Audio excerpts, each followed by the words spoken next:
Hi, this is Clever Sausage, aka the Couch Criminal. Okay, I'm on that channel at the moment, and I'd previously done a couple of videos on this topic, and then I found some more statements in this 1967-68 1611 King James Version. It's got a concordance, chronology of the Bible, index, illustrated paintings from the old masters, and so forth, so on and so on, right? Okay, and what I found at the back, through the index, I guess, separate chapters or separate books on, explanatory books on man in sin,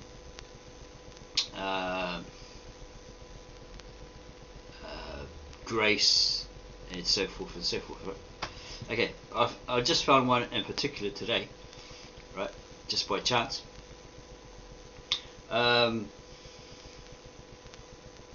page 50 of this massive as, heavy as Bible, King James Version Bible here, in the beginning of it, it's got like pretty pictures and paintings, and it's got the letter of dedication to King James, right? Yeah, thanking him for restoring the Church of England, if he did, or if he created it, and he kicked out the Roman Catholics and commissioned 70 to 72 people, supposedly William Shakespeare and Francis Bacon, part of the team, to translate from the old text, Hebrew text, Greek, etc., the old languages, into English, so all the people, common people, could actually read it for themselves. Because with the Roman Catholic Church, the Latins, well, you had to be like wealthy, or along those lines, before you could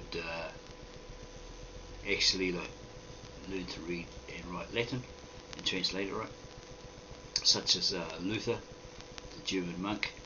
Okay, well, I think he might have translated it from the German into Latin, or somebody translated it from the German into Latin, maybe Tyndale, Wycliffe, and all those that followed after, right? So yeah, so I'm looking at this, right, in regards to the Sabbath. Okay, on page 50, right, it's got 8, the Sabbath, page 50. The making of the Sabbath, because I've thought about this for a while and actually joined another website, a supposed breakaway from the original Seventh-day Adventist Church. We'll get into that in just a little bit. Okay, because basically why I'm creating this video is because there's so much information out there, right? There's so much claims to the truth, the real truth, the whole truth, and nothing but the truth, and there's like, I don't know, 30,000 translations of the Bible, right? And then there's all these denominations and these devotees, these Christians that come out from there, and they're trying to convince you, to convert you and all this sort of stuff to Jesus, to God, whatever. And then you got the Jews, rabbis like Rabbi Tovia Singer, that says no, they've got it all wrong. For example, the Christians tried to match prophecies in the New Testament with prophecies in the Old Testament and in the ancient Hebrew, or the Hebrew language. They're totally wrong, they meant something totally different. Yeah, okay, and then you got like the different cults that say this and that, the Hebrew Israelites, whatever, coming out saying that they're the true Jews, Jesus was black and all this sort of stuff, and then like yelling out at people on the street, calling them crackers and cussing them and all that sort of stuff. So what I basically do is I look at it all. Okay, it's like I haven't got a coin on me at the moment, but imagine everybody knows what a coin is. The coin has two sides, right? Okay, the coin always has two sides, right? Regardless if it's a double-headed coin, okay, always has two sides and has an edge. So what I'm doing is I'm stripping it of its edge, okay? And why I'm saying edge is it's in reference to the religions: Christianity, Judaism, Islam. Okay, the main three. Okay, because most of the edges are a hidden agenda, a hidden motive. You know, like they use deceit, trickery, falsify things. You know, take it out of context, mistranslate it, etc., etc., in order to get you, to convince you, in order to control you, to get you to in order to convince you, they've got to convince you in order to convert you, and then the church controls you, right? You know, you're limited in your thinking, you're not allowed to do this, you're not allowed to do that, and if you leave, well, this will happen. Same as Islam, you know, if you decide to leave it, you go to Christianity, well, they'll take you around the corner and that's the end of you, sort of thing, you know? Yeah, I don't want to. Some guy said that I was offensive on one of the other channels, right, when I put a comment, because I noticed in one of their surahs, it was a video on Surah 2, I think it was, and it said their enemy, their biggest enemy, was the Jews. And look at Tacitus, Book of Histories, Book 5, I think it is, AD 70, it actually says in there, you know, they had such a hatred for Jews, like, you know, someone who had foreigners, the hate of somebody who had foreigners come into their land, they hated them that much, right? They were employed by the Roman army as mercenaries, right, to fight battles and stuff like that. Yeah, and that's what it says there. Yeah, they hated the Jews. Yeah. So then the Surah said that the biggest enemy was the Jews.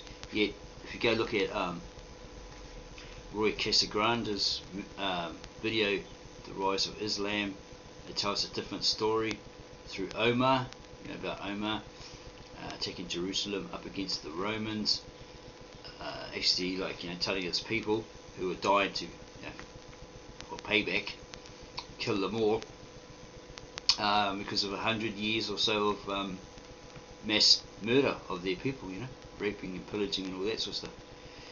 And he says, no, we don't do that. Yeah, he sounds like a really, like he was really onto a guy. He says, that's not what we're about. But you have to go watch that Roy Casagrande, Rise of Islam, to yeah, to get those details, because it sounds like these Romans were really, really nasty. They hated the Jews, and they kicked them all out, they burnt a lot of them in this church there, and yeah, put a lot of them to the sword. I can't remember the guy's name, the general or whatever of this Roman army. He says, when Omar asked him, where's all the Jews? He says, oh, we killed them all. What? Killed them all? Yeah, they just wouldn't stop throwing rocks. You know, they just kept insisting on throwing rocks, so they killed them all. Right? And he says, well, you can't have Jerusalem without Jews. So he told his followers, go to a certain area, or whatever, go search for Jews. I want Jews back in Jerusalem, and so forth. Okay, so anyway, back to this. Says here, the making of the Sabbath. Yeah, so there's a lot of conflict there. Okay, there's a lot of, you know, it can create a lot of confusion. Okay, a lot of people will say, oh no, you're just confused. You know, you should be like this, you should be doing this. But yeah, in reality, there's so much, as I said, there's so much information out there. But it's like you got to sift it all to get the truth. You know, if you're saying, oh, I've got the truth, the real truth, you know, the whole truth, whatever, you may not have it. You know, because you haven't searched for it. You know, you're too lazy or whatever, right? You're relying on someone else to do all the work for you. Okay, so you're going to a church and you're hearing all of this that's being pumped in your head, you know, every Sunday, Saturday, Sunday, whatever, right, for years and years and years. So, you know, it could be a total lie or totally false. But as Adolf Hitler said, you know, tell the lie often enough, and soon people will be believing it. You know, tell it often enough, and that lie will soon become the truth to people. Okay. Plus, if you don't know the languages, ancient languages used, like Hebrew, Assyrian, Aramaic, or Asherite, or the Koine Greek, right? And the idioms used in those languages, then you don't know the Bible as well as you think you do, or as you claim you do.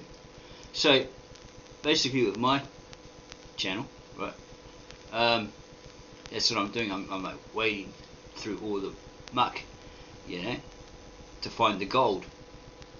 Yeah, hopefully that's a good analogy. Okay. Yeah. So just a reminder, I'm a registered minister with missionarychapel.com online. I avoided the seminars, because couldn't really afford it at the time. And I feel that with seminars, you have to pay a certain amount of money, and then you have to adhere to what they teach you, right? They teach all the stuff. So, if you want to get like a PhD in theology and all that sort of stuff through them, right? You have to have attended seminary, right? And all that sort of stuff. Yeah. Like, here's an example. I rang up about one I saw advertised in the paper here. I think it was called Gateway. I'm not really sure. But it said, you do this course and you learn all from them, right? And you can go there and preach door to door sort of thing. So I thought, okay, yeah, that's the usual thing. So I rang up about it, and the lady was telling me like $600, maybe a year, 6 months to a year or something like that, or every year. I thought, oh, well, that's quite steep. But then again, for a whole year, I guess that's reasonable. And then I had this thought in my head. Okay, I learn all that you teach me, right? Pass this course and all that sort of stuff. But what if I find that during that course that you have some errors, contradictions, misbeliefs, whatever, okay? And I don't agree with them. And I'm going door to door, and the whole precept is to present people with the truth, the real truth. So, because of these errors, contradictions, etc., I come to the realization that I might not be telling these people the truth. I'm actually lying to them, thinking I'm telling the truth, right? Okay? Maybe these people will catch on and they'll go, go away, you're full of crap, you lie, and all that sort of stuff. Especially someone that's really knowledgeable, So I says, well, if I find that to be the case, can I change it? So as I said, so I can so I know I'm speaking the truth to these people. And she replied, no, you can't. Okay, so I kind of added it up pretty fast. Well, they're going to teach me a certain way, right? And I have to adhere to that way and preach that way, even if it's incorrect. That's what I asked it. Yeah. And I was like, well, stuff that, didn't bother joining it. That's just like silly, right? That's just plain and stupid and silly. Okay. Yeah, so I've registered with missionarychapel.com ×2. Registered a unique congregation, the Real Truth / the congregation of Maria Yeshua Mashiach, or Yeshua Mashiach, or Jesus the Messiah. But at first I put like church. I didn't really want to use the word church, and I guess so common or whatever. But too late, I already put that. So it should really be congregation. Okay. I did register with another one, but then I looked at it and thought, well, there's no incentive here. There's no help, study how to become a minister, how to grow a congregation, get taught through a course how to baptize, be certified to do baptisms, weddings, funerals, etc. Right?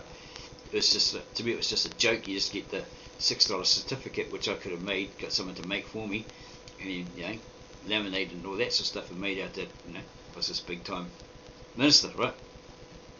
So I went to Southern Missionary Chapel, who offered more, right? Courses for where you learn how to be a minister, how to grow a congregation, how to baptize, how to do weddings, and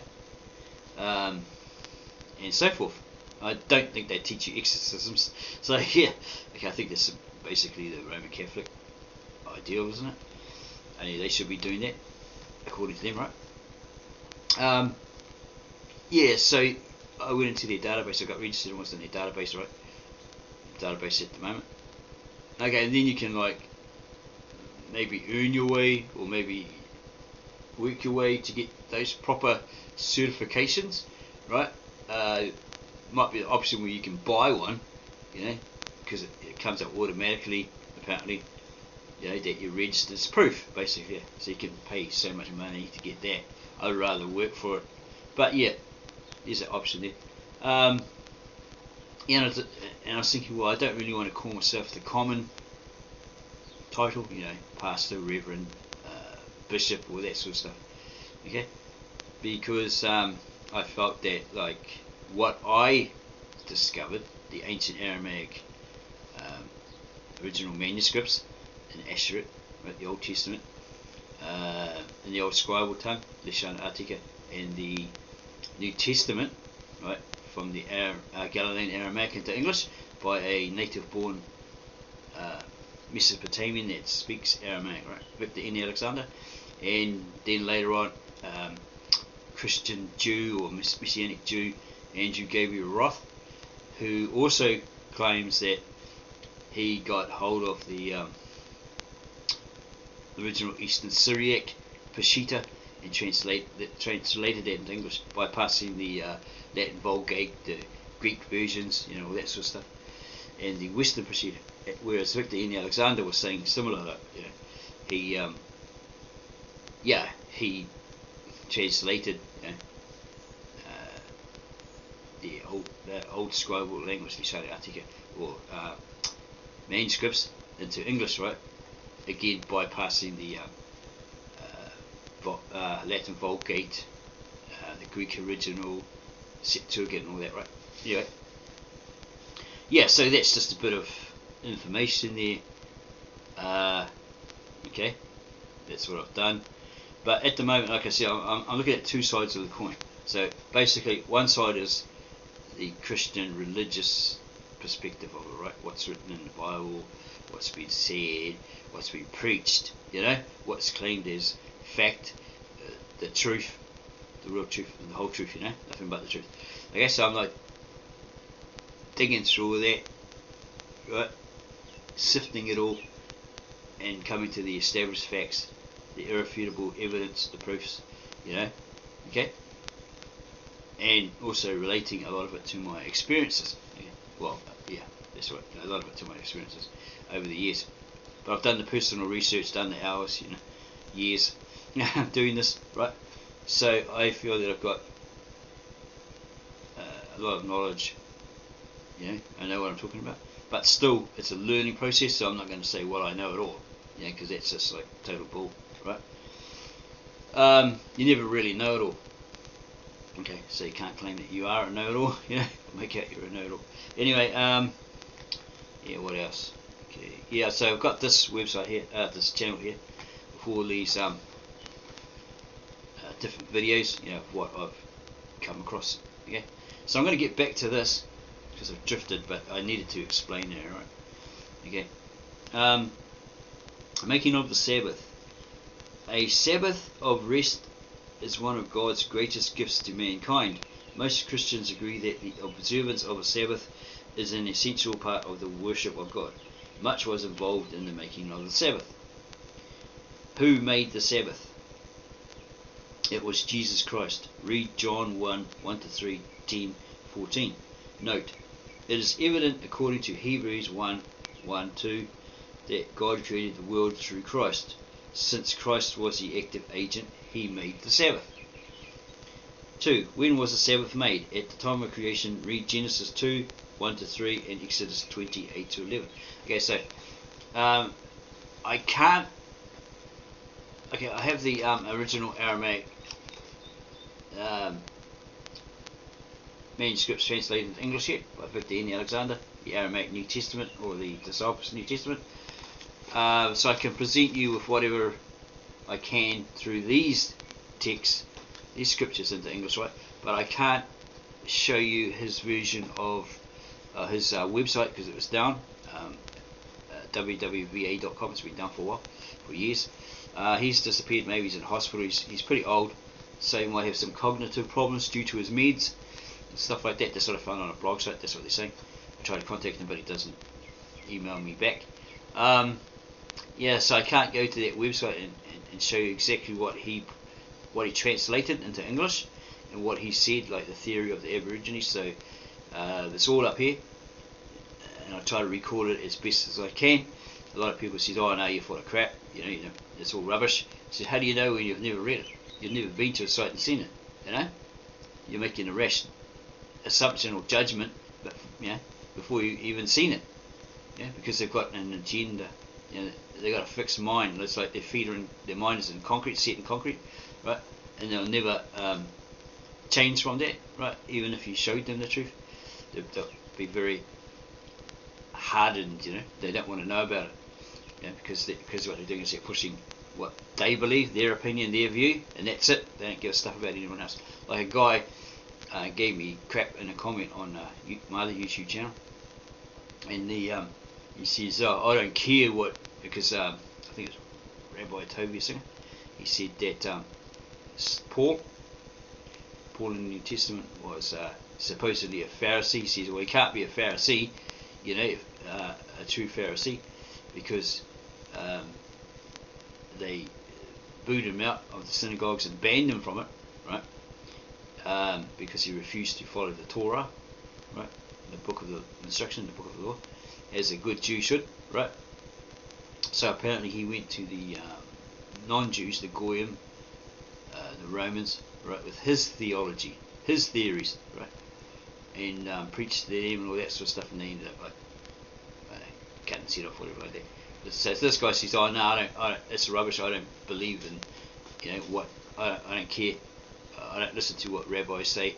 I just listen to the Bible." Okay, so I just happened to be looking at this guy, Rabbi Tovia Singer's other videos, and lo and behold, in the comments, I see the same guy, right, spouting off something in Hebrew. It looks like he's praising Moses, the book of Exodus or something. Well, it looks like a praise. I didn't read Hebrew, but I got this funny feeling. I tried to translate it online, but it didn't work.